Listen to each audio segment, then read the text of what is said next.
We're set? Yeah, so you can yield. The Subcommittee on Environment and Climate Change will now come to order. I recognize myself for 5 minutes for the purpose of an opening statement. The politics of nuclear waste disposal are unquestionably difficult. In 1982, Congress passed the Nuclear Waste Policy Act, directing the Department of Energy to remove spent nuclear fuel from commercial nuclear power plants in exchange for certain fees and transport it to a permanent geologic repository beginning no later than January 31st of 1998. 1998 has come and gone, and year after year, we continue to debate how Congress can help break the impasse in which we currently find ourselves. Today, there are over 70,000 metric tons of waste, which is expected to grow significantly in the decades to come. We are also dealing with more and more reactors shutting down, many of which are decommissioning early. I take our nation's nuclear waste challenges seriously. Today, there is not an easy or clear solution, but while we fail to make progress, American taxpayers continue to make payments from Treasury's Judgment Fund. There are many members on this committee, on both sides of the aisle, that would like to see a fair outcome that acknowledges these challenges, finds workable solutions, and protects American taxpayers. And I want to give credit to Mr. Shimkus for his tireless efforts on this issue. I appreciate his commitment to helping communities dealing with waste and seeking to protect taxpayers from future need to make payments from the Treasury. Today, the subcommittee will consider 3 bills which take different steps to address our nation's nuclear waste issues. First, H.R. 2699, the Nuclear Waste Policy Amendments Act of 2019, introduced by Mr. McNerney and Mr. Shimkus, is very similar to H.R. 3053 from the 115th Congress, which passed this committee and the House with bipartisan support. The bill makes a number of updates to the Nuclear Waste Policy Act. H.R. 3136, the Store Nuclear Fuel Act of 2019, introduced by Ms. Matsui, directs the Secretary of Energy to establish an interim storage program. And then finally, H.R. 2995, the Spent Fuel Prioritization Act of 2019, introduced by Congressman Mike Levin, which would require the Secretary of Energy to prioritize the removal of spent nuclear fuel from decommissioned nuclear sites in areas with large populations and high seismic hazard. I doubt any piece of legislation alone will solve our waste challenges, but I do believe that we need to be considering all options for disposal in an effort to find the safest and indeed most cost-effective way to move forward. Today's panel attempts to cover many different and critical perspectives, and I look forward to the discussion. With that, I yield the remainder of my time to Representative Dingell for comments. Thank you, Mr. Chairman. I'm going to be very brief, but I just really want to thank you for having this hearing. We're going to hear all the reasons why it continues to be an issue, but with more than 20% of the fresh water in the world being in the Great Lakes, the threat of nuclear waste being stored there continues to be an enormously frightening issue for those of us in the Midwest, but should be for everyone in this country, and I'll yield back. Thank you. The gentlewoman yields back. You're most welcome. And now the chair will recognize Mr. Shimkus, ranking member for the Subcommittee on Environment and Climate Change, surrounded by several boxes for 5 minutes for his opening statement. Thank you, Mr. Chairman. I'm glad so many of my colleagues were able to join us today, because every time we get a chance to address this, we get to continue the educational process. So before I address the 3 bills today, I do want to explain what these stacks of science beside me are and why they matter in this debate. Together, these represent the federal government's scientific and technical case for permanent geological repository we are required by law to build and operate. This is the product. The larger of the two is the Department of Energy's 16-volume application submitted to the Nuclear Regulatory Commission in 2008 to license a permanent repository for nuclear waste at Yucca Mountain. So, my colleagues, this is $10 billion of actually those of you who live in nuclear states that you have paid for, because it's a rate-based funding stream. This is a product of 20 years and more than $10 billion of scientific research by 8 of our national labs, our National Academies of Science and Engineering, the U.S. Geological Survey, as well as DOE staff and contractors.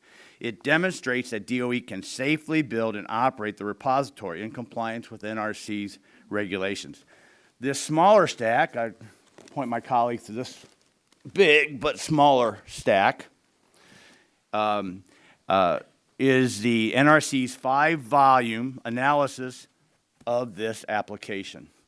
This is the product of NRC's technical staff and experts in geochemistry, hydrology, climatology, structural geology, volcanology, seismology, health physics, as well as chemical, civil, mechanical, nuclear, mining, materials, and geological engineering. Their review of DOE's application found, and the NRC is an independent agency of the United States government. Their review of DOE's application found that, as proposed, a repository at Yucca Mountain would safely contain spent nuclear fuel and high-level waste for, get this, 1 million years. I trust the work done by the world-class scientists and engineers who produced these reports. I believe their work can stand up to the scrutiny of the skeptics if put to the test. Those skeptics, some of whom we'll hear from today, don't believe this science. They claim Yucca Mountain is unsuitable based upon their own studies, yet they are unwilling to make their contentions before the Atomic Safety and Licensing Board panel of judges who are themselves scientists and engineers. That's the appropriation debate we're having. The skeptics who do not believe in science are unwilling to take their science and have it debated in front of this board. Members have at their desk a packet with the NRC backgrounder on the licensing process. It's in the brown folder at your desk.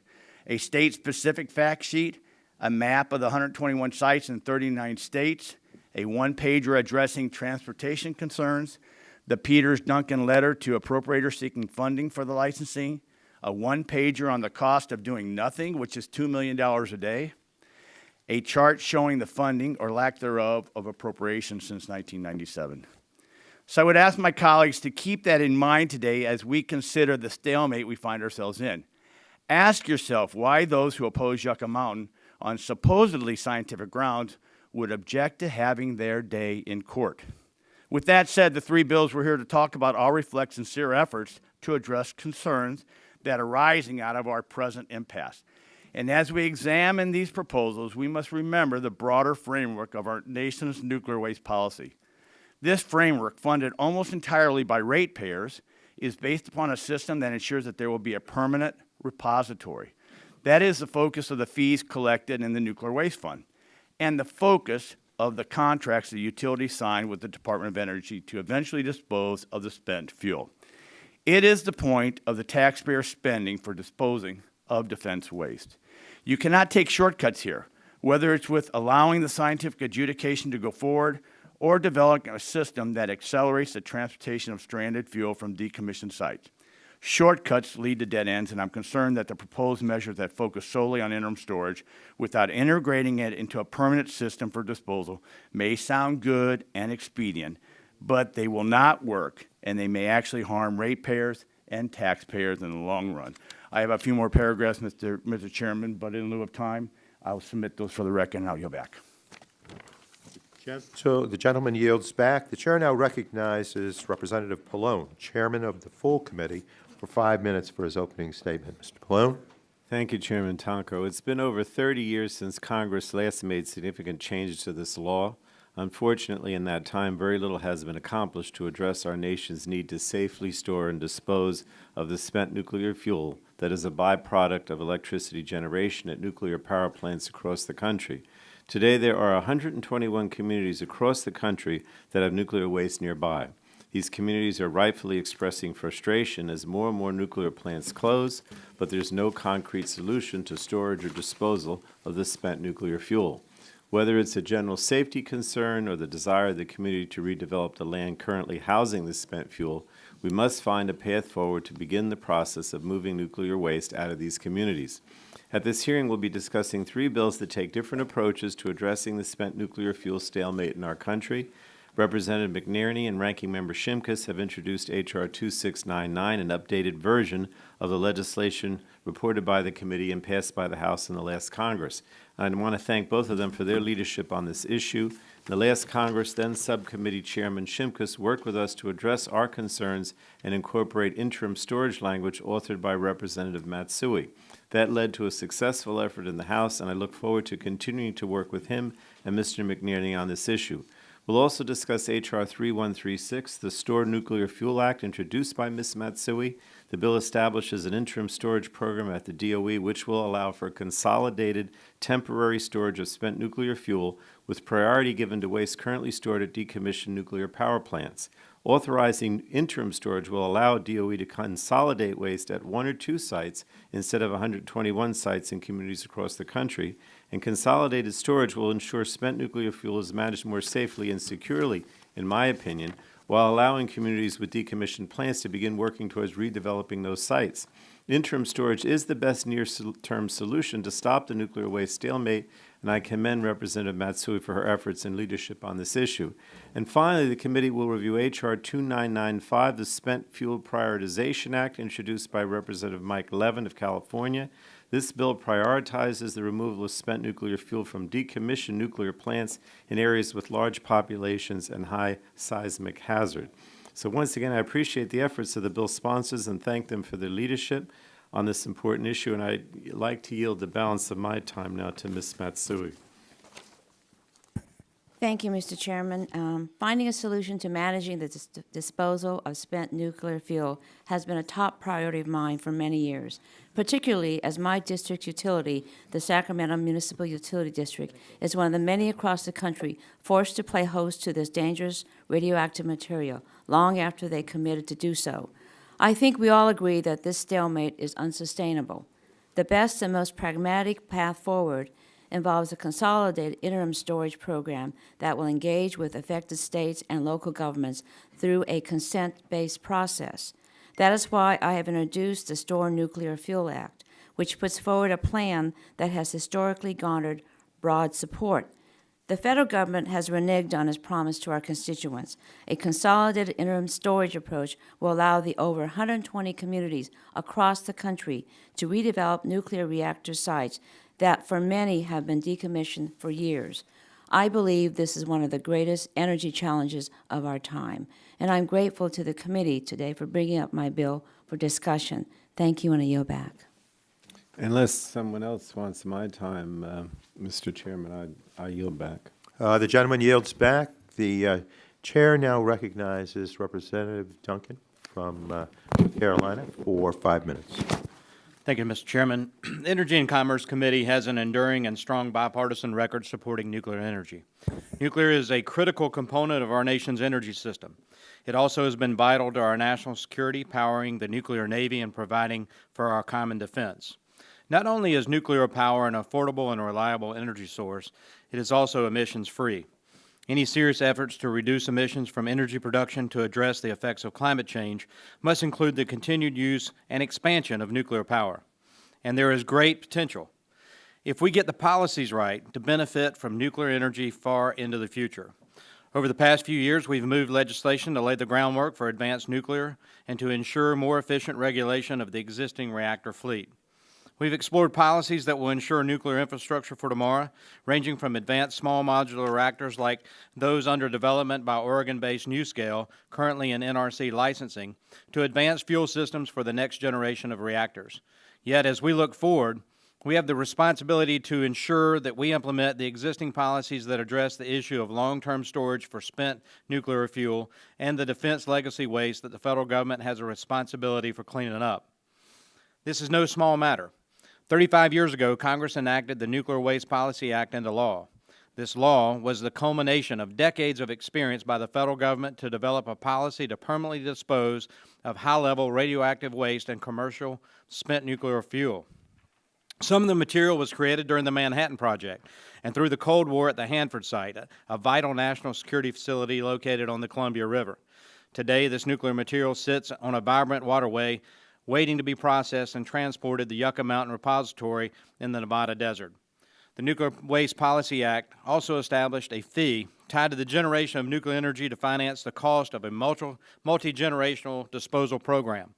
Along with 33 other states, Oregon ratepayers, and South Carolina ratepayers fulfilled their financial obligation under the law and paid the Department of Energy over $160 million to dispose of commercial spent nuclear fuel. That was Oregon. $1.5 billion from South Carolina. As we all know, the federal government has been prevented from completing the licensing process for a permanent repository. The cost of the American taxpayer to pay for the federal government's delay in opening Yucca Mountain Repository have more than doubled to $35 billion since 2009, and that figure continues to escalate rapidly as time goes on. Meanwhile, the federal government has been paying out nearly $1 billion a year from the Judgment Fund for its failure to dispose of the waste.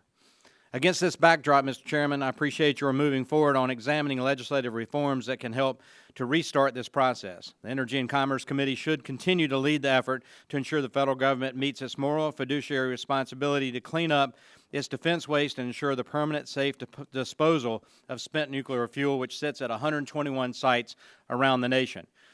We made important strides in the last Congress to reform the fundamental statute to help to accelerate this complicated process. My friend and Republican leader of this subcommittee, John Shimkus, led the work in the House to pass the Nuclear Waste Policy Amendments Act by a vote of 340 to 72. Unfortunately, that effort fell short in the Senate. But we know from the last Congress and from the strong bipartisan support both on this committee and in the House of that legislation how a thoughtful, deliberative legislative process produces good policy. I'm pleased to see the past work has informed the current work, particularly in H.R. 2699, led by Mr. McNerney, which follows closely the H.R. 3053 from the last Congress. This bill provides for accelerating interim storage of waste without undermining the important system for permanent disposal established in the underlying law. This represents the best path forward for getting the nation to a licensing decision, which is necessary for public confidence in our nuclear waste program, no matter the outcome of that decision. Thank you, Mr. Chairman, for taking the lead on this legislation, and I yield back. The gentleman yields back. The chair would like to remind members that pursuant to committee rules, all members' written opening statements shall be made part of the record. Now we'll go to introduction of our witnesses, and we thank them all for joining today on what is a very important topic. First, we have Ms. Maria Korsnick, President and CEO of Nuclear Energy Institute. Welcome. Mr. Robert Halstead, Executive Director, State of Nevada, Office of the Governor, Agency for Nuclear Projects, and again, welcome. Mr. Austin Kieser, Director of Political and Legislative Affairs with the International Brotherhood of Electrical Workers. We welcome you. And Mr. Jeffrey Fettis, Senior Attorney with Nuclear, Climate, and Clean Energy Programs at the Natural Resources Defense Council. Again, welcome. And finally, welcome to Mr. Lake Barrett, former Acting Director, Office for Civilian Radioactive Waste Management with the United States Department of Energy. Again, thank you all for your time today. And before we begin, I would like to explain the lighting system. In front of you are a series of lights. The light will initially be green at the start of your opening statement. The light will turn yellow when you have 1 minute remaining. Please begin to wrap up your testimony at that point. The light will turn red when your time has indeed expired.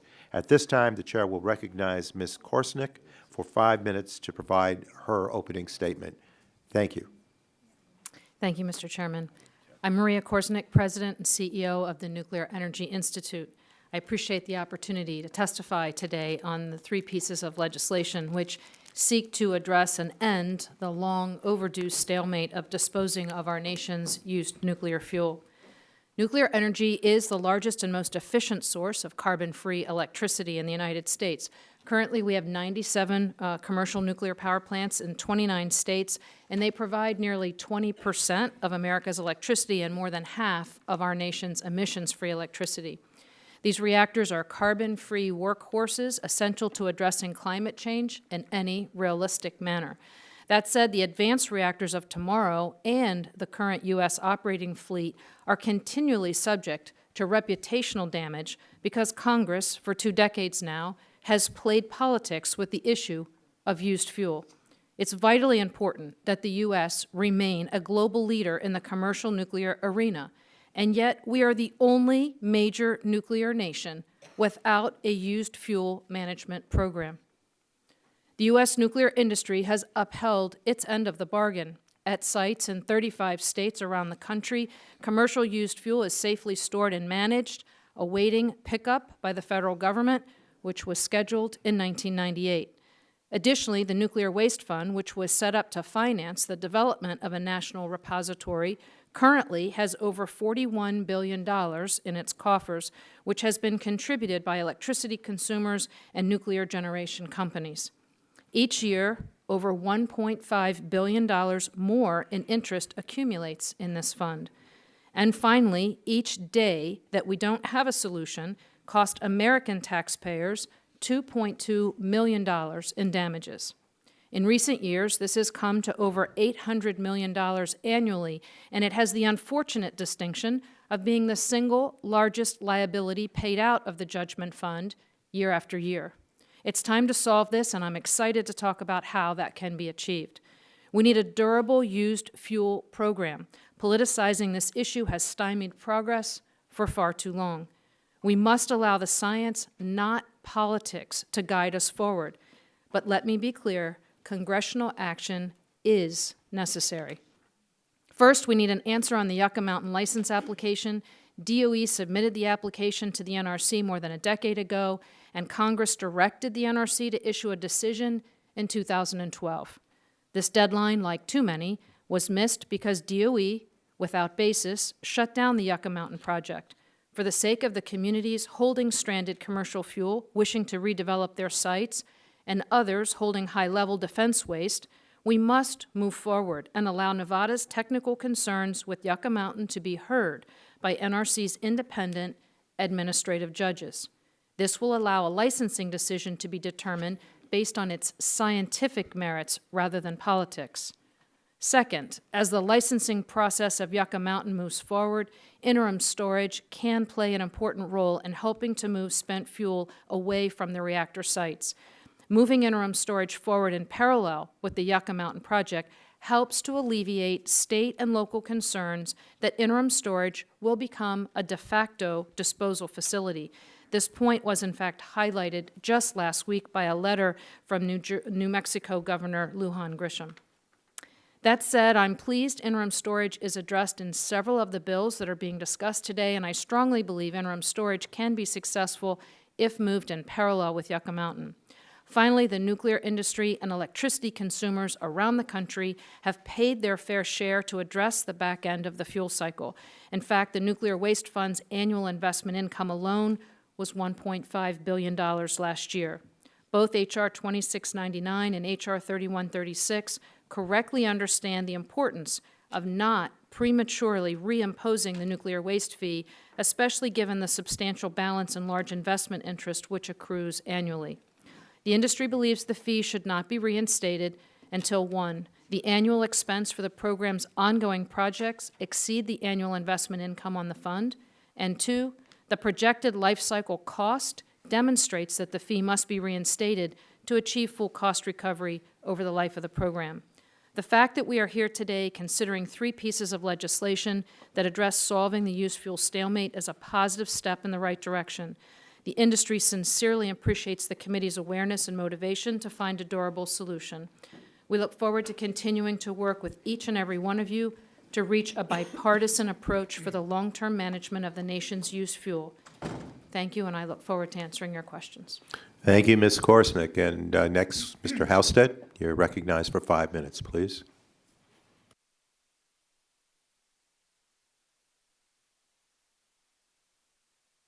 There we are. Okay. Thank you, Chairman Tonko, Ranking Member Shimkus, and members of the subcommittee. Appreciate the opportunity to be here this morning. I'm Robert Halstead. I'm Executive Director of the Agency for Nuclear Projects, which is part of the Office of Governor Steve Sisolak. Governor Sisolak has made 3 points in his letter to the full Energy and Commerce Committee and to the Chair and Ranking Member.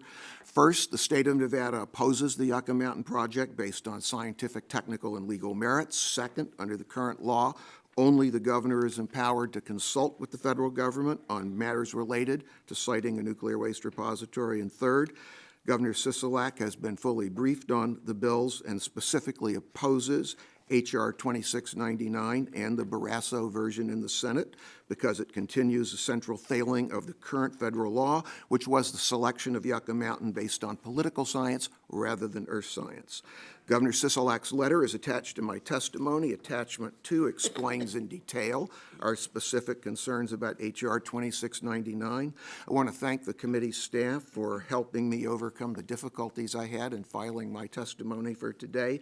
The rest of my comments summarize a few key points.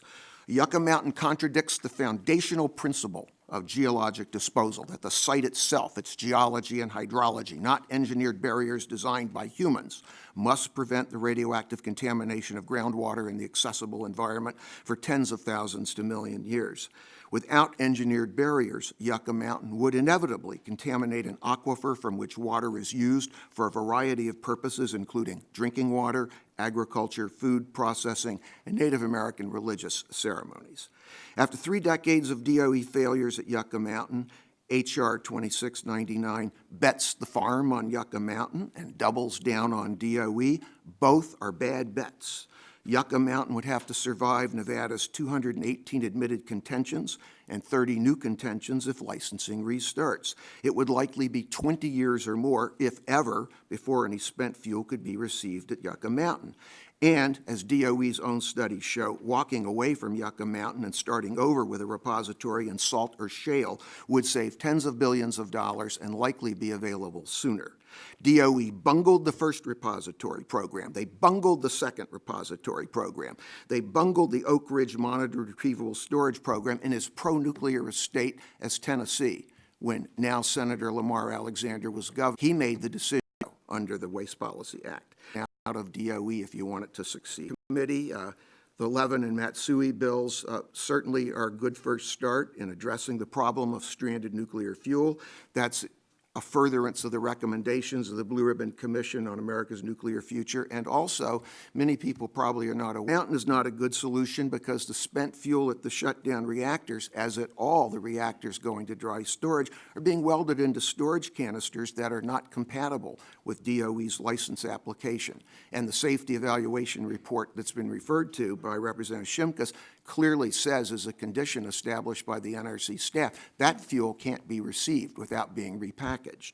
Turning to consent-based siting, Nevada supports the Nuclear Waste Informed Consent Act, H.R. 1544, introduced by Representatives Titus, Horsford, and Lee of Nevada, and the companion bill S-649 to require written consent agreement between any state, but here we're particularly looking at Nevada, between DOE, the repository host state, affected counties, affected Indian tribes, prior to the construction of a repository.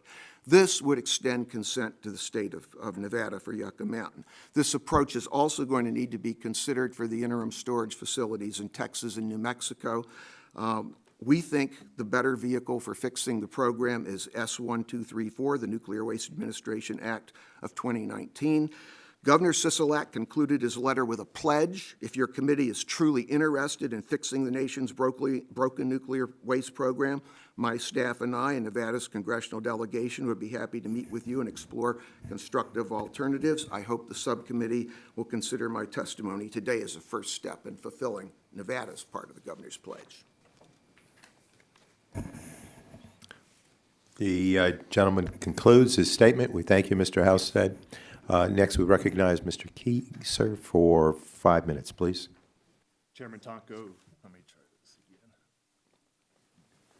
Chairman Tonko, Ranking Member Shimkus, and members of the House Energy and Commerce Subcommittee on Environment and Climate Change, thank you for inviting me. Is it not picking up? We got it. Okay. Start that over. Chairman Tonko, Ranking Member Shimkus, and members of the House Energy and Commerce Subcommittee on Environment and Climate Change, thank you for inviting me. My name is Austin Keyser. I am the Director of the International Brotherhood and Electrical Workers Political and Legislative Affairs Department. I've been asked by our President, Lonnie Stevenson, to speak on his behalf. The IBW is the largest energy union in the world. We represent more than 775,000 members in the United States and Canada. and we work in a variety of energy-related fields, including utilities, construction, telecommunications, broadcasting, manufacturing, railroads, and government. Nuclear energy in America produces 20% of our electricity and accounts for 50% of all zero-carbon power. The need for the country's only carbon-free source that can ensure around-the-clock generation has become even greater as we move toward more renewable energy.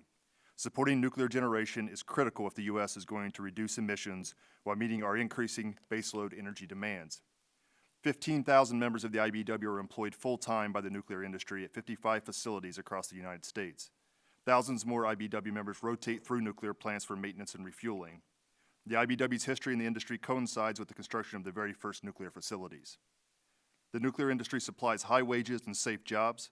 These occupations pay 1/3 more than the average jobs in the communities where they exist and tout safety records that are the high water mark for American industry. These are the types of family-sustaining careers that Americans are looking for and policymakers should support. Hundreds of IBEW members lose their jobs every time a nuclear facility closes, often eliminating the biggest source of economic activity in a community.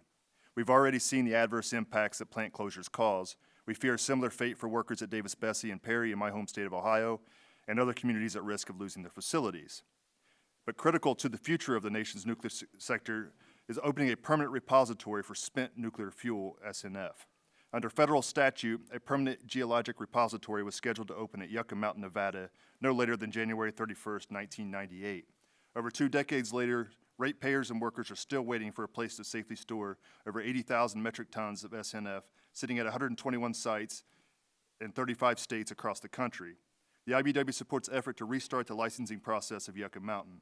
Going back to the late 1970s, the IBEW has endorsed legislation that ensures timely central storage, safe transportation, and permanent disposal of spent nuclear fuels. The IBEW was part of the construction of Yucca Mountain site before work halted in 2010. If work recommences there, it would create 2,000 construction jobs lasting a decade. A permanent repository would help alleviate concerns about nuclear power and boost support for nuclear generation as a foundational part of our nation's energy portfolio. A permanent repository is also necessary to ensure public support for the next generation of advanced nuclear reactors that we hope will come online in the near future. Additionally, the IBEW supports the authorization of a consolidated interim facility to safely store SNF, particularly for dry caskets and non-generating nuclear plants. An interim facility would allow for the redevelopment of shuttered nuclear plants, bringing economic revitalization, tax revenue, and jobs to working families and communities that were hard hit by the closures.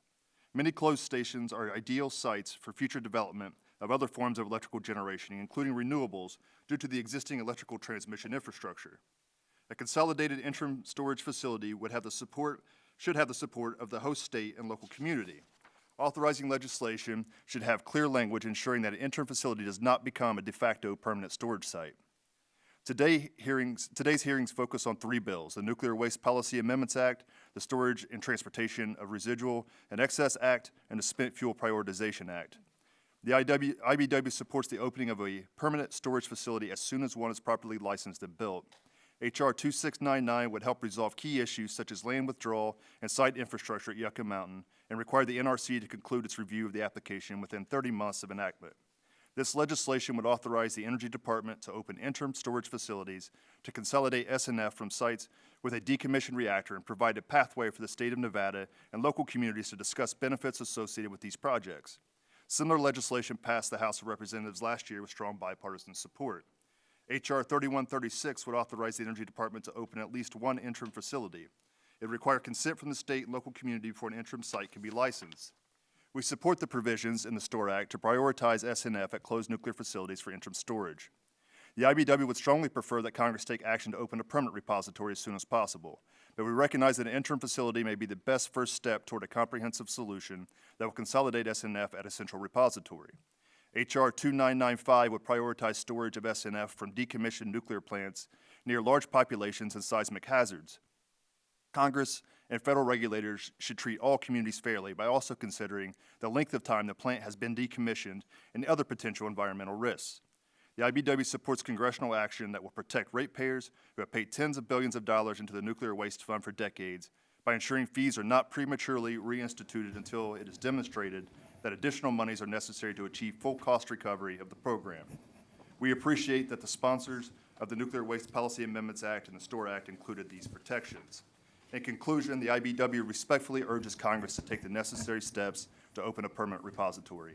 Now is the time to come together and pass bipartisan legislation that will honor the federal government's promise to the nuclear industry, union workers, and ratepayers. Thank you.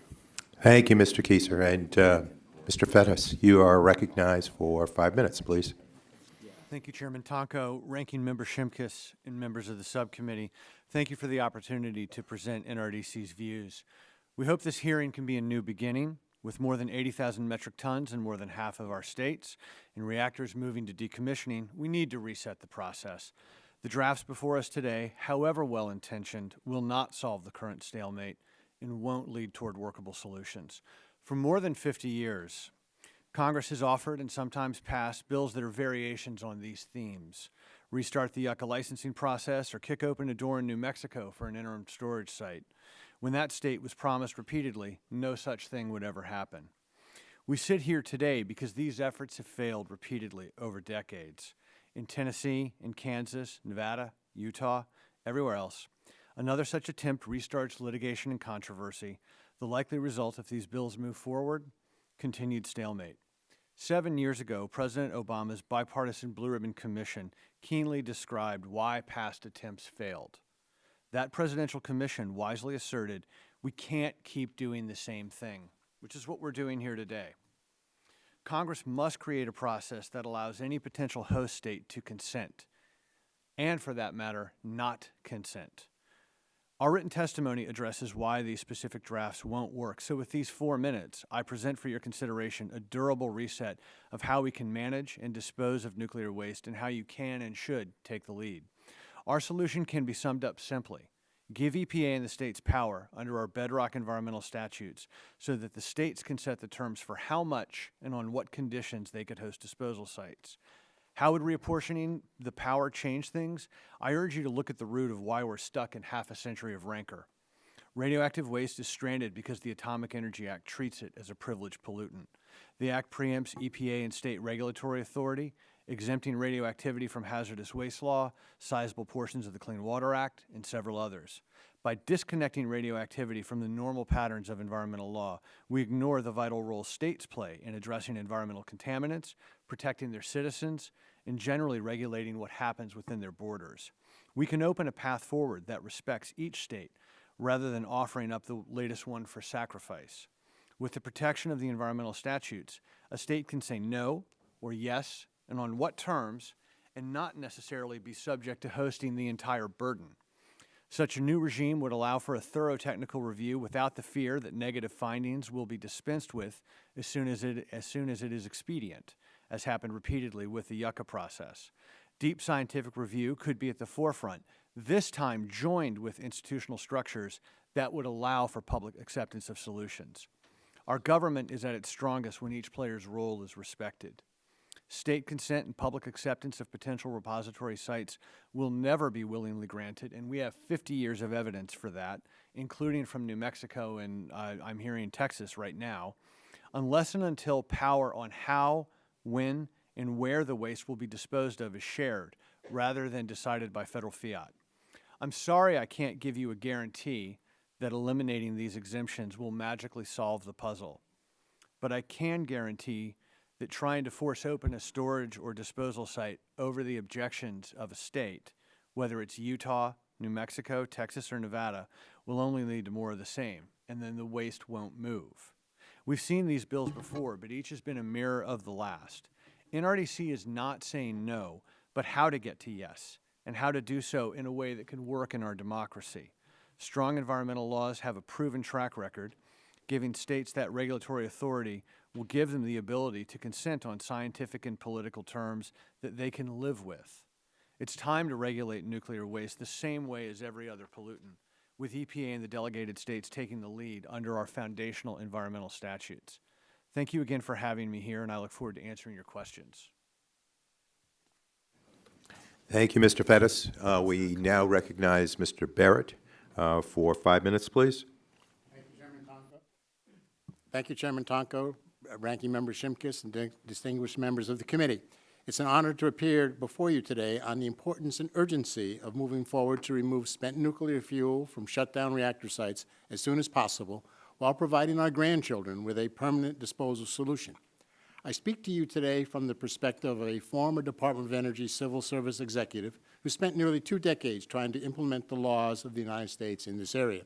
I retired from DOE in 2002 after completing the statutory Yucca Mountain site recommendation process. This process included Nevada's disapproval of the Yucca Mountain site and subsequent bipartisan congressional override votes of 307 here in the House and 60 votes in the Senate. The need for federal performance to remove spent fuel from reactor sites is growing faster as more power reactors shut down, leaving fuel stranded at dozens of sites across the country. Meanwhile, the lawful DOE program created to solve this problem is stuck in limbo, accomplishing nothing now because Nevada delegation has skillfully politically stopped program funding. To address these issues, the country needs to keep its primary focus on a realistic geologic repository program and add integrated consolidated interim storage as an important supplement for a more timely removal of spent fuel from shutdown reactors. In my view, H.R. 2699 moves in that direction, as it contains the necessary elements of both a repository and interim storage facility. Specifically, I urge congressional action to complete the almost finished Yucca Mountain licensing proceeding. Yucca Mountain is the most studied piece of ground on the planet, with separate teams of DOE and Nuclear Regulatory Commission staff scientists concluding that all million-year safety requirements are met. Although Nevada disagrees, it is time, before impartial judges, for a safety decision. Regardless of Yucca Mountain progress or not, the federal government should engage Nevada to discuss various empowerment and partnership options that further respect Nevada's host state status. It is time we break the repeating win-lose, lose-win cycle that has frustrated both Nevada and the nation for decades. Both sides have much to gain, and both sides have much to lose. I personally believe a win-win scenario can be mutually developed that can serve the needs of both. I am confident that the Yucca Mountain repository will succeed on its scientific and regulatory merits. It is possible, however, that it may fail or be endlessly delayed by political obstructionism. And even if Yucca Mountain does go forward under current law, another repository will be needed. Thus, an alternative repository program should be promptly started. An integrated, consolidated interim storage facility should be added to the nation's spent fuel management program because it would provide a bridge from the many dozens of temporary fuel storage locations across the country to an eventual ultimate geologic repository site in a more timely manner. However, there are significant siting challenges for an interim storage facility based on experience, because despite local community support, host state-level leadership has generally stopped these efforts. A major reason for the blockage was that any interim storage facility without a companion realistic geologic disposal program would just become another indefinite storage facility. It is for this reason that I believe the existence of a meaningful repository program will be a necessity to enable the development of a consensus consolidated interim storage facility anywhere in this country. Speaking as a grandparent and as an engineer, it is simply irresponsible to saddle our children, grandchildren, and future generations with spent fuel sitting in thousands of canisters in dozens of stranded storage sites scattered across this country on our rivers, lakes, and seashores, with seemingly endless financial liabilities and no place to go. It is time we act to remove spent fuel from the coast of Maine to the coast of California and from our Great Lakes and river systems in between. It is time to step up and take responsibility for decisions we made 6 decades ago to produce nuclear fuel and 3 decades ago to develop a geologic repository for an ultimate safe disposition of that fuel. Thank you very much. Thank you, Mr. Barrett. We have concluded witness opening statements. We'll now move to member questions. Each member will have 5 minutes to ask questions of our witnesses. Looking at the number of colleagues here, I'm reminded that we're to have votes around 11:30, and those votes are going to run for hours. So I would ask that our witnesses offer succinct answers to these questions, and I encourage my colleagues to offer, again, succinct questions. So we'll be really tough with the gavel today because, in fairness, I want everyone to get their questions in. We'll have then about 45 to 50 minutes, and we will not return.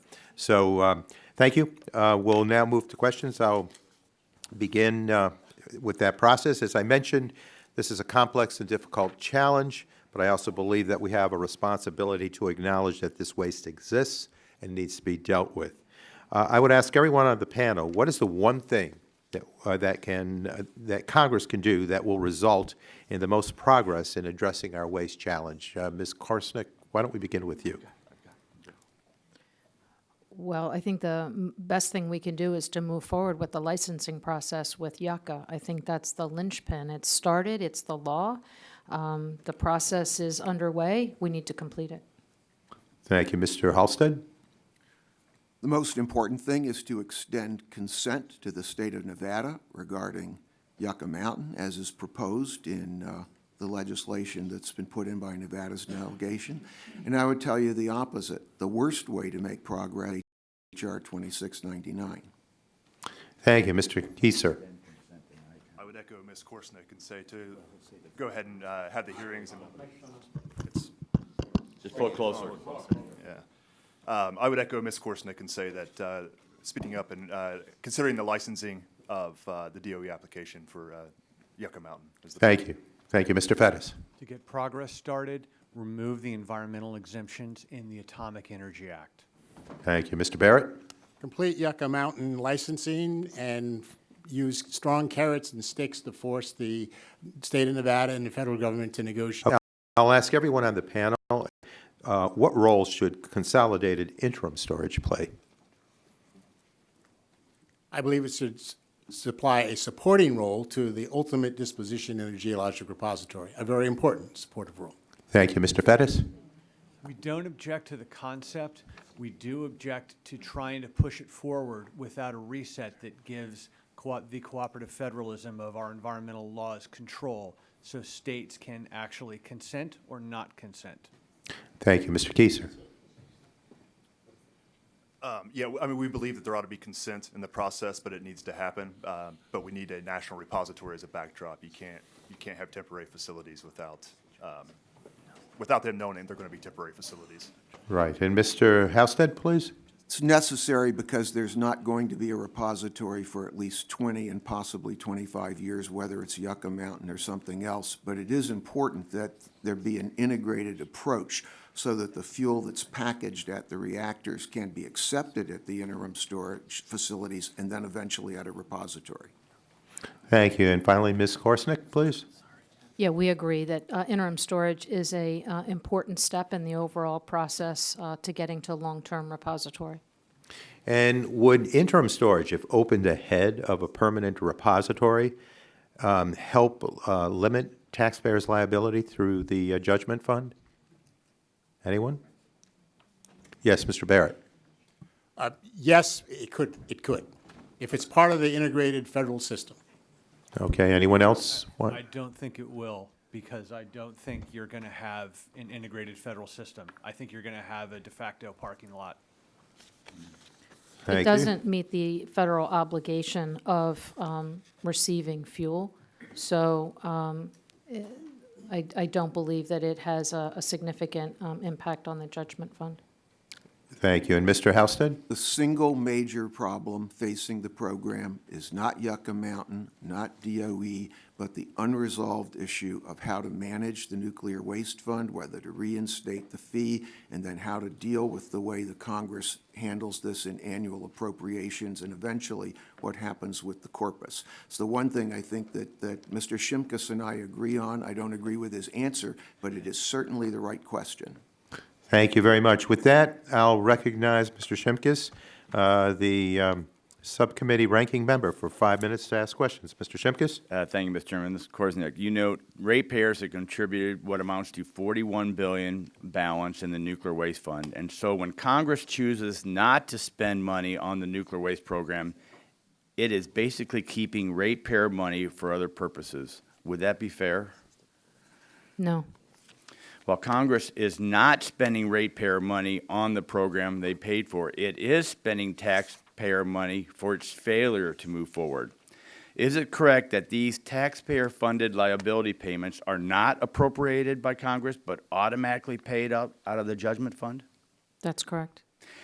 And the Congress doesn't really see that their constituents have been paying $800 million a year for failure to move forward, correct? That's correct. Would you agree it is only going to get worse with each day of delay in appropriating funds to complete the licensing process?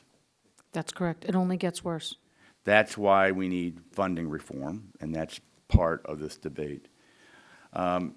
Mr. Barrett, under the Nuclear Waste Policy Act, we gave Nevada the tools, which really means the money.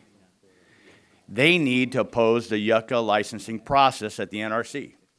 And I think that's instructive. And part of this whole process, the money that Nevada is using to dispute the science that I had directed in the opening statement came from ratepayers. Yes, sir. It did. Nevada received about $200 million to the state of Nevada and the university system to follow the Yucca Mountain project, which they've done. We also paid for all the scientific review and analysis that I showed, and for those who came late, those boxes over there, and that review, the white binders or the NRC analysis. We've also put money forward to do that. Is that correct, Mr. Barrett? Yes, sir. What do we say to ratepayers if we just walk away from the Yucca Mountain licensing review and allow unadjudicated contentions to stand by default? It's embarrassing. It is embarrassing. Is that fair to the ratepayers? In my view, no. So I want to, for the folks here and for my colleagues, this is where we're at. We're acting under a law that's the current law of the land. We did the science, $10 billion over 30 years. We gave Nevada the money to contest that. The last part of this process is to go before judges who are scientists to address the contentions that Nevada has that says that those boxes of science and that review by the NRC is not adequate enough. For us to move forward, and really NRDC too, who prides himself on science, we ought to adjudicate the science. Don't you agree, Ms. Korsnick?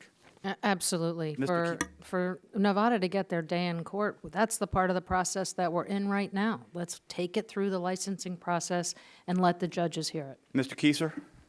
Yeah, absolutely. We think it ought to move through the licensing process and have a fair review.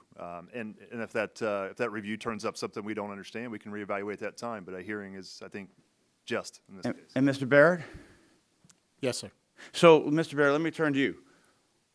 What if Nevada's right? What if they say, what if they go before these judges who are scientists, and when they lay out their contentions, and these judges who are scientists say, it's not safe, per the current law of the land, the law, what happens? If the judges say they would reject the license application and it would stop there and it's back here, we'd have to basically say this site will not go forward, and we'll have to find another alternative. Well, so let me go through. What do you mean by another alternative? We'd have to find another repository site somewhere in this country. I would note that there was a DOE second repository program in the mid-'80s that was politically terminated. It identified suitable geologic regions in 36 states across this country. Something would have to go back with that, consent or not, and decide what to do, or possibly a different approach, as Mr. Fettis talked about. So in the original, our founding fathers of this whole debate, they threw out a wide net, and basically to have a long-term geological repository, which is the scientific consensus for long-term nuclear waste, we'd have to start the process all over, and every state would have the opportunity to maybe welcome a nuclear waste long-term repository. Yes, sir. Thank you. Gentleman yields back. I ask that our witnesses, our press corps has indicated they can barely hear some of the answers, so if you could all just move in closer, please, to the mic. The chair now recognizes Representative Peters for 5 minutes. Thank you, Mr. Chairman. I want to ask a question of Mr. Fettis. You addressed political things. You didn't actually discuss any of the technical issues. Mr. Halstead posited that the defect in Yucca was that even though we could talk about what you could engineer to hold nuclear waste, the geological setting was not adequate. Does NRDC have an opinion whether the geology is at Yucca or in general is vital? We do. We think it's fraught with a series of significant technical questions. We think it's much more leaky than was originally thought in the 1980s when it was chosen for, as Mr. Halstead said, political reasons. We also think there are significant questions whether it could ever survive the licensing process in any meaningful fashion. Do you have an opinion? Does NRDC have an opinion about places in the United States where, from a geological perspective, it would be appropriate to permanently dispose of nuclear waste? You know, yes, in that we think that the process that Mr. Barrett just referenced, the U.S. Geological Survey process from the mid-1980s that did look at 36 states, it came up with, and Mr. Barrett can correct me if I'm wrong, dozens of locations that could potentially be suitable. My point and why I spent the time on the institutional process, and I don't really see it as politics, I see it as the institutional framework for how to go forward, is you won't get to that scientific review, a meaningful, deep review of what is a suitable site until you reapportion the power consistent with our environmental laws. I just, to me, it's, that is obviously wrong. That is obviously wrong. I don't know if you can cite me any state that wants to begin this. Actually. Who is asking for this? This is why Which state? it won't work, okay? At the end of the Obama administration, and I really appreciate the question, at the end of the Obama administration, they wanted to look at the viability of deep borehole disposal in South Dakota. South Dakota, red state South Dakota, they drew up the barriers so fast, so hard, and I would encourage you to go talk to DOE about what happened. It did not go well. The reason why it did not go well was because any time the Energy Department starts to look for it, a state thinks it could be entirely on the hook for everything. And until you change that, until, consistent with environmental law, states have the ability to set the terms by which they could accept some portion, we will not get forward progress. You will have what happened with Nevada. We even have right now. But what you're saying is we know Nevada doesn't want it. South Dakota didn't want it either. They didn't want it Tennessee all. didn't want it. We don't know what will happen, honestly, if you actually reset the process where people are not on the hook for everything.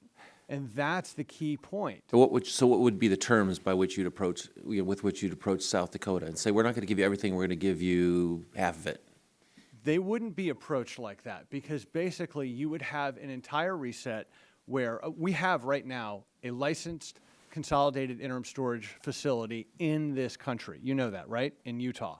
It exists. It's built and it's licensed. It will never accept a gram of waste because Senator Orrin Hatch led the entire congressional delegation to put a wilderness area around it in a circle to ensure waste will never be shipped there. So I just suggest what I'm inferring is that there's not a lot of enthusiasm among the states to accept any amount of undefined or defined amount of nuclear waste. There just isn't. I have experience in local politics. No one even wants a house next to their house. I mean, it is, to me, it is, when you talk about federalism, the magic of federalism is the supremacy clause. And the ability of the federal government to say, you know what, I have to look at all you squabblers, and I have to say from a technical perspective that this is a safer place to put this waste in this geology, per this engineering, through this licensing process, than say next to 8 million people on the coast on a military base. That's a better, that this risk is lower.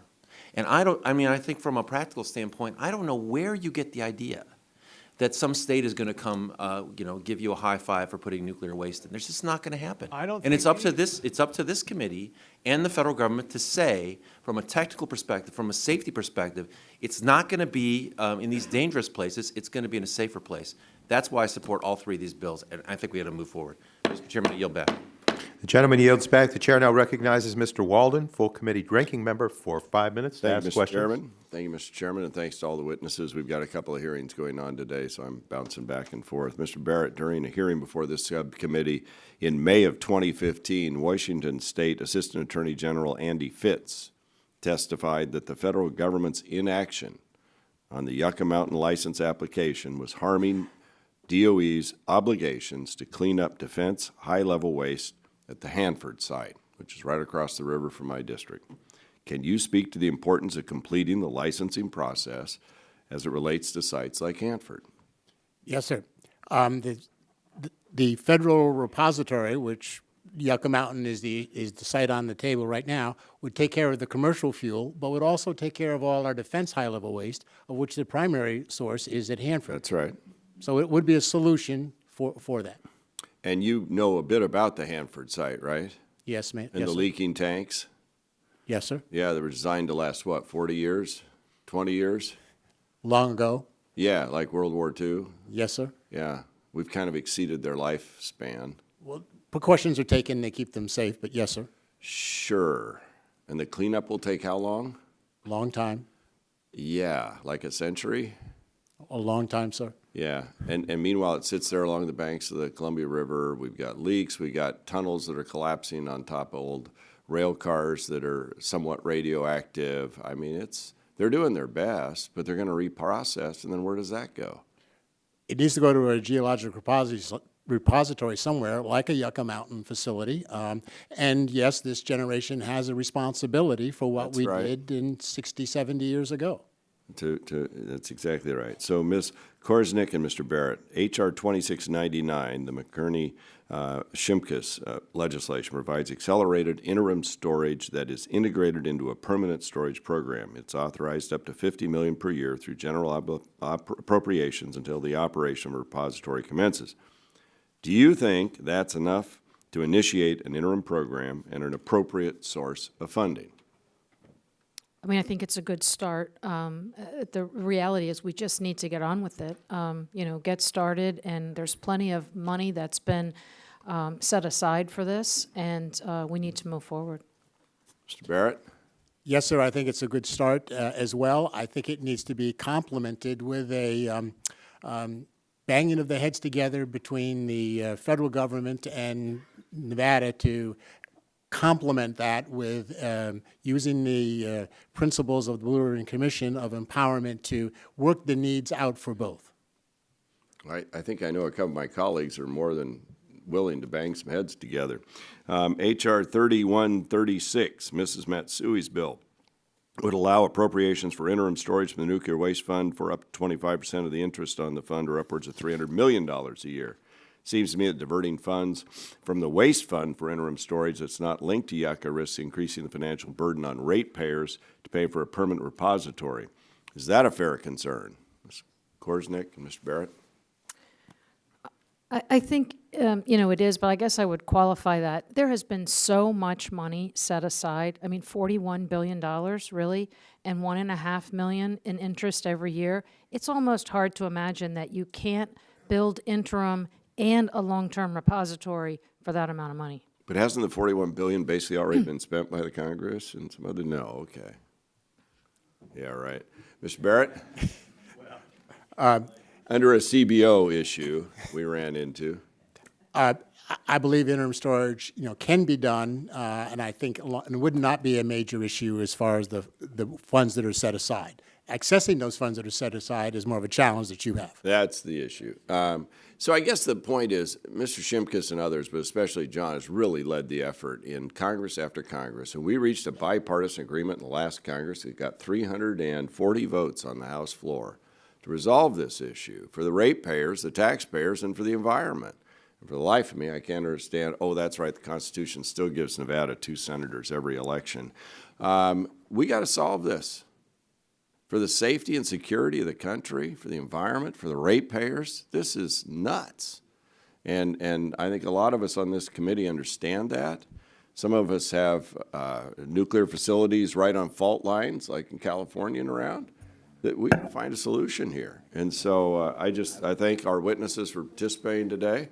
I remain fully committed, Mr. Chairman, to work with you or whoever to try and push this issue forward and get the solution we promised ratepayers many years ago. Thank you. You're welcome. The gentleman yields back. The chair now recognizes the gentleman from Florida, Mr. Soto, for 5 minutes, please.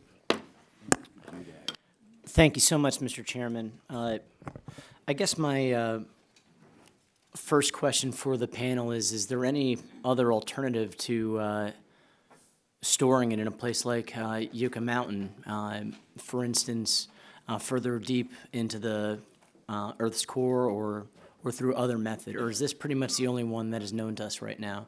It'd be great to start from left to right.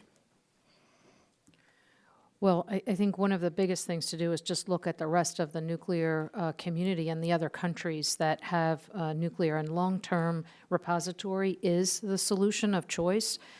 Finland is probably the best example. They have licensed and are constructing a deep geological repository.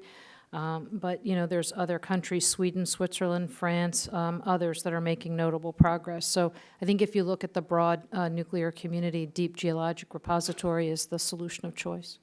Mr. Halstead, do you think there's an alternative?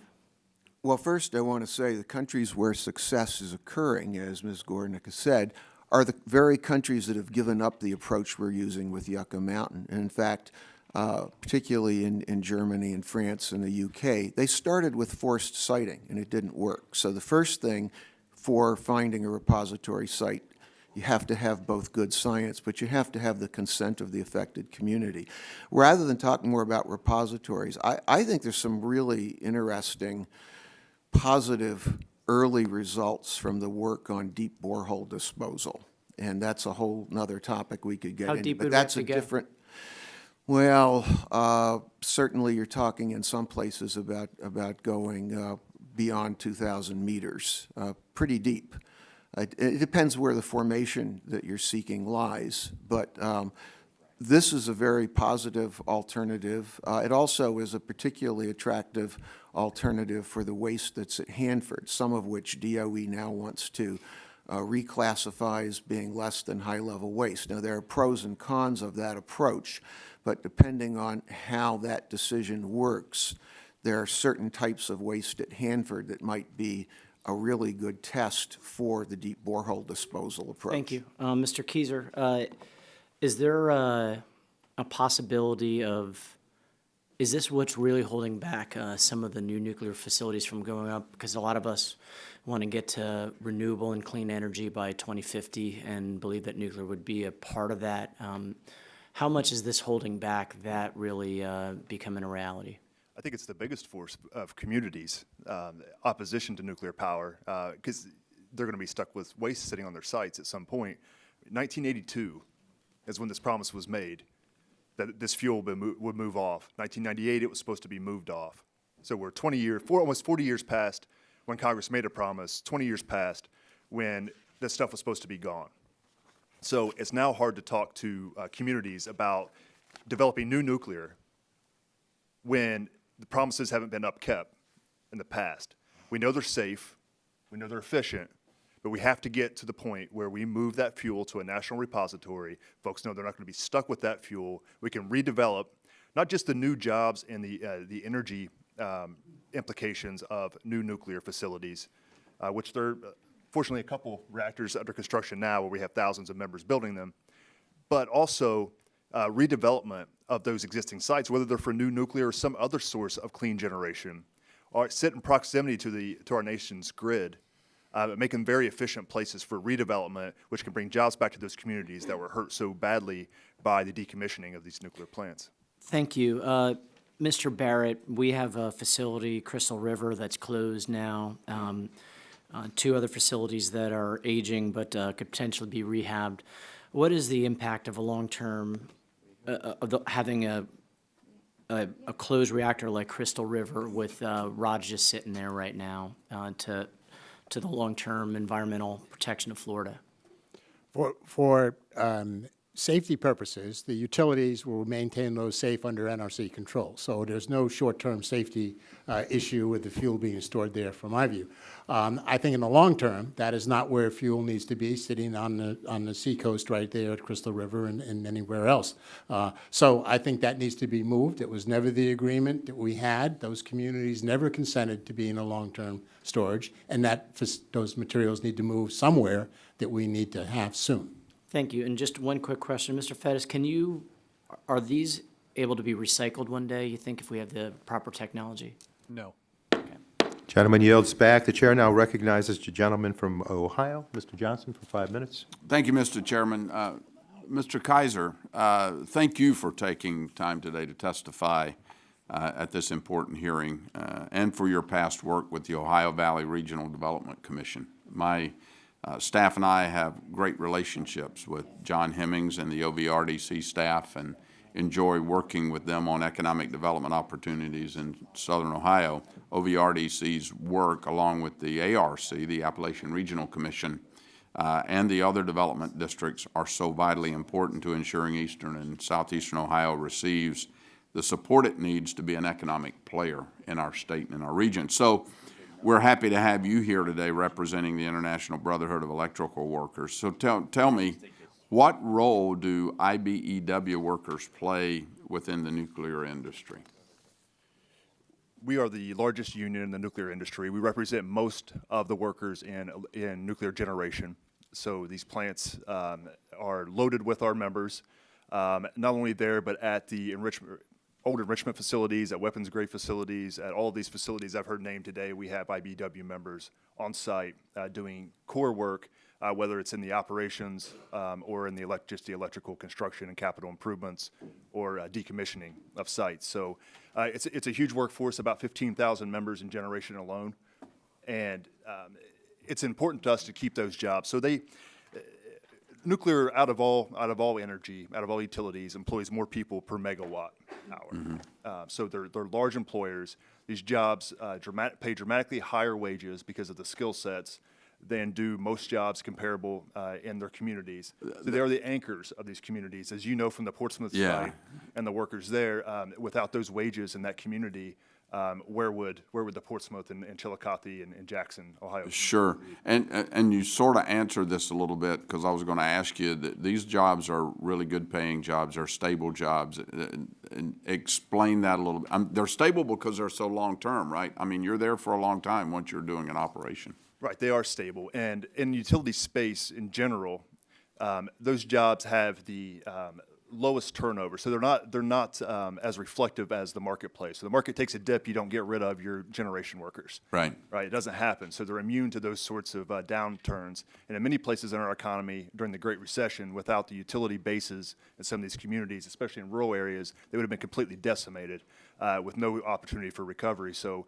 they're good, solid, long-term jobs. These folks invest heavily either through our construction apprenticeships or through trainings in conjunction with our utility partners. And these are long-term careers. These aren't just jobs. Okay. All right. Now, I know your members are eager to get to work in expanding the country's nuclear power sector. From your perspective, and this is kind of some out-of-the-box thinking, what are the main barriers preventing the expansion of nuclear power? I think it's public perception, and I think a lot of it comes with this argument that we're having today on the disposal of spent fuel. And since we're focused on that, I think that is maybe the number one reason currently is the handling of fuels. And we know that it's safe. We know that our workers are in these facilities constantly. As I said in my opening statement, the high water mark for industrial safety is at these nuclear facilities. We have very few occupational injuries in general. I don't know of a single death that's ever occurred from radiation exposure from one of our workers in these facilities. So very high skilled, very heavily regulated industry, very safe jobs. Okay. So, and you've touched on this a little bit in a previous answer, and you just alluded to it here as well. So do you think the proposed legislation we're discussing today would help advance the nuclear industry and benefit your members? You want to add anything to that? Yeah, absolutely I do. I think, I think an interim facility is okay, and it maybe should happen to go ahead and start moving fuel, but it can't happen, and nobody's going to opt into it voluntarily without the backdrop of a permanent facility going to come online where people can move this stuff. So if we're asking people to bid on interim facilities in multiple locations where they have no guarantee that fuel is not going to be then moved away from them and into a national repository, why would they bid on that any more than Nevada would bid on Yucca Mountain? So we do have, to Congressman Peters' point, we do have an obligation here as a nation to handle these fuels and put them in the safest place possible, and move those and keep the nuclear industry, which is around the clock, baseload power generation, especially as we move to more renewables. We have to have nuclear as a major part of the generation mix. Okay, I'm going to give you 4 seconds back, Mr. Chairman. I yield back. Thank you very much. The gentleman yields back. I'm told they may call votes within 5 minutes, so we're going to ask everyone to keep their questioning to 3 minutes. We now recognize the gentlewoman from California, Ms. Matsui. Thank you, Mr. Chairman.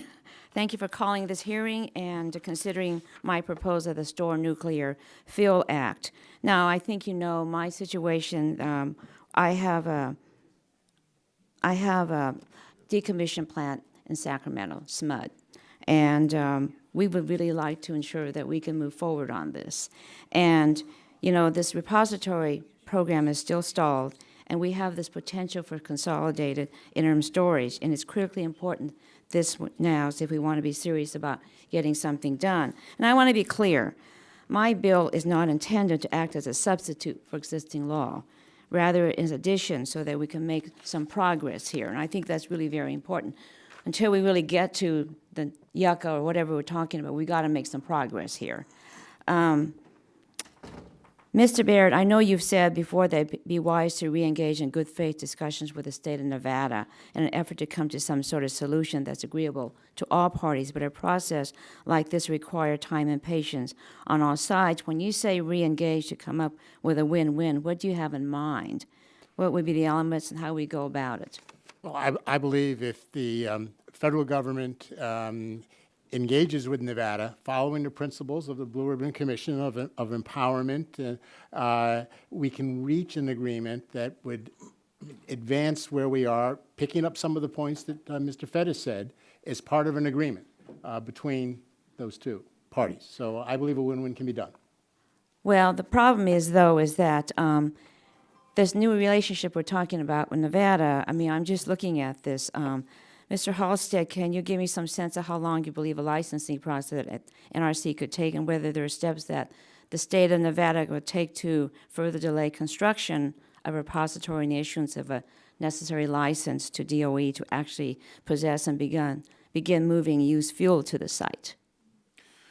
Well, one of the questions that DOE needs to answer is exactly what licensing would cost if restarted. I think it's foolish both to force a licensing restart or appropriate funds until you know the answer. Now, we've estimated it based on DOE, NRC, our own knowledge, at about $2 billion over 4 to 5 years. And let me correct what Mr. Shimka says. We're actually spending Nevada's money on this. Since 2010, we've spent about $26 million in state money. Last federal money we got was 1.9. The state, I've told the legislature, don't expect any federal money. And the legislature has said, tell us how much money you need. This is how serious the opposition is. So when we say 4 to 5 years and $2 billion, that might be a low number because there are so many parties to the licensing proceeding. And remember, the Timbisha-Shoshone Indian tribe and the Native Community Action Council are 2 Native American groups. They have not weighed in yet. Okay, I know I've gone beyond my time, but I just want to say that I don't believe it's fair for my constituents to have to wait through this process either, so I yield back my time. The gentlewoman yields back. The chair recognizes the gentleman from Missouri, Mr. Long, for 3 minutes. Thank you, Mr. Chairman. Mr. Barrett, Congress is no doubt to blame for the failure to fund the licensing process, but it seems that there's been a huge gap between the Department of Energy and the state of Nevada, and that they are operating using 2 different sets of facts and don't trust each other, which is leading, of course, to further delays. In your testimony, you recommend that the Department of Energy should increase engagement with Nevada to move this forward. In your heart of hearts, could or would that really work to move this process along? I think it would be better if it was another agency or some other federal organization. I try to use the word federal government to engage with Nevada because I think there's an awful lot of old baggage with Department of Energy, and we could have a better engagement with a different type of organization. But the law is the law, and it's the DOE at the time. But I believe there are many better arrangements. I'll take that as a no. In order to build trust between the Department of Energy and the state of Nevada, would one step be to complete the safety license process for Yucca so every stakeholder will be on the same page about the operational safety and feasibility of the Yucca project? Yes, sir. I'll take that as a yes. And there would be time to work out an agreement between licensing and the operating permit, correct? That would be my goal. Switching gears here, Mr. Barrett, one of the best ways to reduce carbon emissions is to research and develop innovative technologies that improve our current methods of electricity generation. There are exciting developments in the nuclear industry with small-scale reactors that are being built as we speak. Does the lack of progress we have made on long-term nuclear waste disposal policy hinder or discourage innovation in this field of a new type of nuclear reactors? Unfortunately, yes. Okay, and I'm an auctioneer. I did my 3 minutes in 2. I hope everyone appreciates that. I yield back. The gentleman yields back. The chair now recognizes the representative from Michigan, Congresswoman Dingell. Thank you, Mr. Chair, and I love the gentleman from Missouri. We've established the fact that all of us are really worried about what is happening. The waste is just currently sitting at active and decommissioned nuclear plants across the country. Michigan's one of them. So I want to focus my questions on stored nuclear fuel in the Great Lakes region and the dangers it presents. And if you don't know the answer, just tell me, because we are quick on time. Does anyone on this panel know how many tons of stored nuclear fuel exists in temporary storage locations across the shores of the Great Lake regions?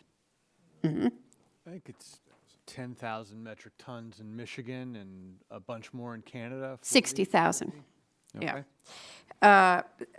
So it's about 70. And, I'm sorry, it's 50,000 in Canada. So in total, there are over 60,000 tons of highly radioactive spent nuclear fuel surrounding the Great Lakes. That's almost as much as all the spent nuclear fuel in the United States, which is nearly 70,000 tons. Should we prioritize the removal of spent nuclear fuel away from the Great Lakes? Any of you want to answer that? Yes. Well, I think the first thing you want to do is move it from wet storage to dry storage, regardless of where it is. That is a really big concern at the lakeside plants. Agreed.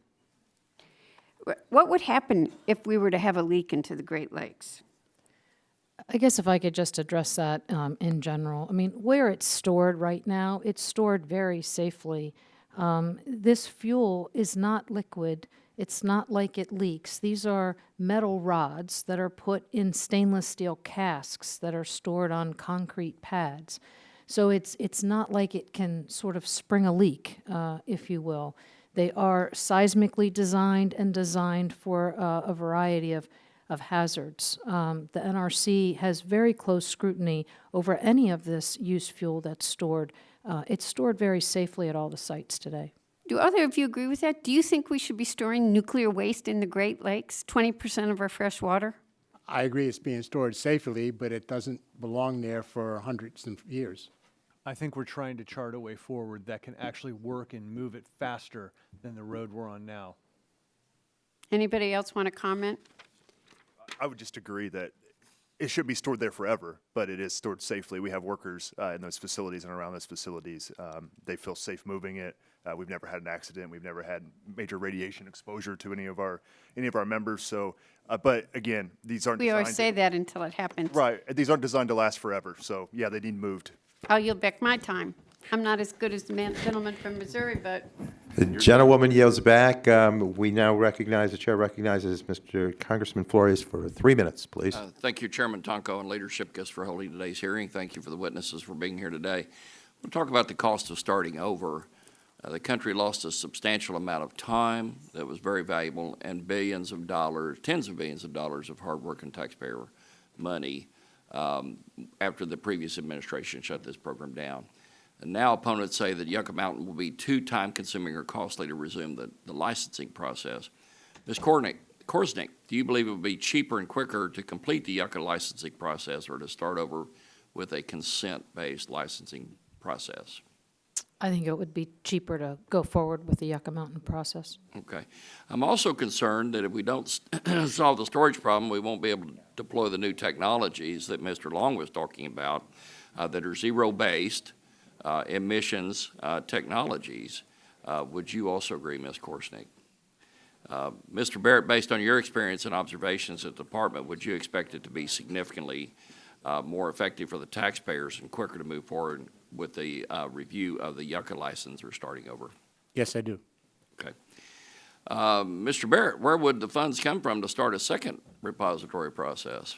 I believe that could come from the Nuclear Waste Fund. The original program did. I believe the Yucca Mountain should go forward, and we should supplement that with another search, maybe along the lines of Mr. Fettis's, but we need to move forward.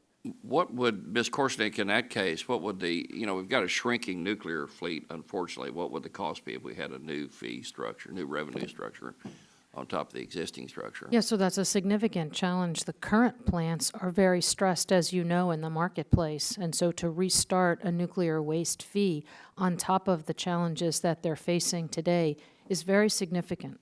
Okay, it would make it less economic, and probably make it less attractive to invest in the new technologies we need to have a zero emissions economy, right? That's correct. Okay. Mr. Barrett, what would the cost be for site characterization and related design work and starting the whole NRCC process over? Approximately $10 billion or so. Okay. All right. I yield back the balance of my time. Thank you. Gentleman yields back. The chair now recognizes Mr. McNerney for 3 minutes. Well, I thank the chairman, and I want to thank my colleague, Mr. Shimkus, for hard, persistent work on this very difficult subject. Ms. Korsnick, would you briefly discuss again or reiterate again the need for permanent and interim storage to be considered part and parcel for a solution?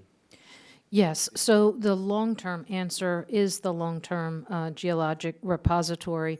And, I would also just remind the committee that we're talking about these sites that you're putting the current fuel in. There's still 95% good energy in these used fuel. It's really better characterized as future nuclear fuel. So you want to put it someplace where you can get it back, because So in it's the future you're going to recyclable, want in to your use opinion. it. That's correct. You're going to want to use the fuel that's in there in a different type of reactor. And so the current place that we want to have it is a long-term repository, as has been mentioned here a few times. Nobody wants to sign up for interim storage if they don't appreciate that there is a long-term repository. But the interim repository can consolidate the fuel into fewer locations on its way to the long-term repository. Well, thank you. Mr. Barrett, communities clearly need to be involved in the process, but as you pointed out, I think just about every state that's had a location considered has blocked progress on that. So what kind of framework could we use that would work in terms of getting enough buy-in in a state to move forward? I think if both sides, the federal side and the individual states, engage with the principles of the Blue Ribbon Commission of empowerment and working together, you can work out arrangements that can meet the needs of both, safety-wise, clearly, but also economically in the development of the state. Things can be worked out if they can get together and get away from the emotion that has dragged us down in the past. I mean, I understand that Sweden has a pretty widely accepted nuclear waste repository program. Is that right? Yes, sir, it does, but there's a big difference between Sweden and Finland and others, is they have no state level of government. If we had no state level of government here, we would have had this solved decades ago. But we have a thing called states in the United States of America. I firmly agree with that. I'd like to ask Mr. Fettis if I have time. Your proposal of using RCRA and amending the Atomic Energy Act so radioactive materials comply with environmental laws would open up a whole can of legal issues. I think that can of legal issues is already open. I'm trying to put a cap on it. So that's debatable whether it would make it worse or better then. Look at the WIP site in New Mexico, Congressman. To the extent that there's any acceptance, it's the state RCRA authority. I don't know. I yield back. Okay, gentleman yields back. The chair recognizes the gentleman from Georgia for 3 minutes. 3 minutes. Thank you, Mr. Chairman, and thank all of you for being here. This is a very important subject, obviously for us in the state of Georgia. Guess which state is the only state that has 2 nuclear reactors under construction right now? It is the state of Georgia. Not only is that important, but it's also important because it means that Georgians will be able to pull more energy from a stable and a clean source such as nuclear power. And, you know, I get confused and frustrated sometimes why there's so much misinformation out there about nuclear power. It is clean energy, and yes, we do need to address the issue of the depositories and repositories and what we do with the waste. But you know, we've got that solution in hand. We're just not taking advantage of it. I want to start with you, Ms. Korsnick, and ask you, how often is nuclear waste actually transported across the country? It's actually transported fairly regularly. There's been probably 1,300 used fuel shipments across the United States over the last few decades, all done very safely. Now, can you give me some ideas of the precautions that are taken? I suspect that they are numerous. Yes. If you just imagine the package to begin with, so the fuel are these long metal rods, and they're placed in a cask. The cask, for every 1 ton of fuel that you have, there's probably 5 to 7 tons of cask, if you will, that are protectedly wrapped around, if you will, this fuel. These casks are designed and licensed by the federal government. There's been all kinds of different postulated accidents, of which they're all designed against. So it's all done very safely. It is done safely, and it's done quite often. So it's not as if this would be something that is new to us. If we were to have a place like Yucca Mountain to use as a permanent site, if you will. That's correct. It appears to me that several of these bills address only the interim side and not the long-term issue that's out there. How important is it? I know it's important that we obviously concentrate and focus on the interim side, but how important is it that we also look at a long-term solution? Well, it's critical. As we mentioned, earlier, if you don't have the long-term repository, when you sign up for the interim repository, you might feel like you're signing up for the long-term repository. And so it really negates the idea of having a consolidated interim storage until people have a view that there is a long-term answer. Right. And just one last thing, and that is, Mr. Kaiser, you mentioned about the jobs, and those are very important. Let me tell you, the construction of the plant, too, the jobs that are being supported by that are just enormous.